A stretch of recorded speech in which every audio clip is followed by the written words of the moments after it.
Allora, cari telespettatori, siamo con Emanuele Baldo, che è il presidente dei giovani imprenditori di Confcommercio del Veneto. Presidente, un evento molto importante e significativo, quello che voi avete organizzato, di incontro tra il mondo dell'atletica, delle Olimpiadi, dello sport agonistico e i giovani imprenditori. Perché?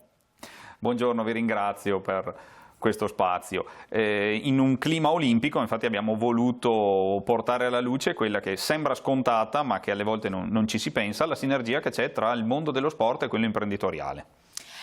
Cosa avete fatto in modo particolare? Avete convocato anche degli sportivi, degli allenatori, una psicologa clinica che si occupa di biologia del nostro organismo, per dire quale messaggio? Abbiamo cercato di coprire tutti quanti i comparti. Abbiamo chiesto aiuto a degli sportivi che portassero la loro testimonianza, sportivi appunto impegnati nelle scorse settimane nelle loro discipline olimpiche, una biologa nutrizionista che ci ha parlato dell'importanza di prendersi del tempo per se stessi, banalmente anche solo una cosa che viene neanche tanto considerata, il masticare, il fermarsi, prendersi veramente una pausa senza essere multitasking, anche lì mangiare, guardare il telefonino, guardare le mail. E imparare a respirare, imparare a respirare con la psicologa. Ci ha insegnato l'importanza della respirazione, è l'unica cosa che viene fatta in automatico ed è la cosa più importante, che però viene sempre sottovalutata.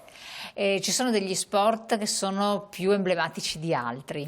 Noi in questo percorso che porteremo a termine in questi 2 anni abbiamo cercato quelli che evocano maggior valore di squadra, valore personale. Siamo passati dal rugby, abbiamo guardato gli sport di squadra olimpici, passeremo alla pallavolo e anche al basket. Resilienza, fare squadra è un altro valore, soprattutto cercare di superare le difficoltà che gli imprenditori giovani, ma anche i lavoratori giovani incontrano spesso. Soprattutto con il fare squadra, appunto, vogliamo far capire che la resilienza non deve partire solo da noi stessi, ma che deve essere un concetto che ci si aiuta a portare avanti.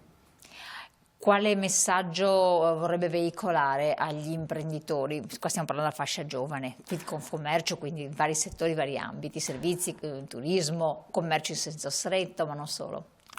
Siccome siamo sempre sotto gli occhi di tutti, perché insomma noi portiamo avanti un comparto che è quello che mantiene vive le città.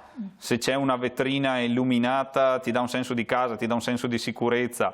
Bisogna credere un po' più in queste attività, non farsi ingolosire solo da quella che è la parte social, e torniamo nei nostri negozi e torniamo facendo squadra, appunto. Benissimo Presidente, grazie del suo contributo, grazie a voi cari telespettatori, naturalmente buon proseguimento, a presto.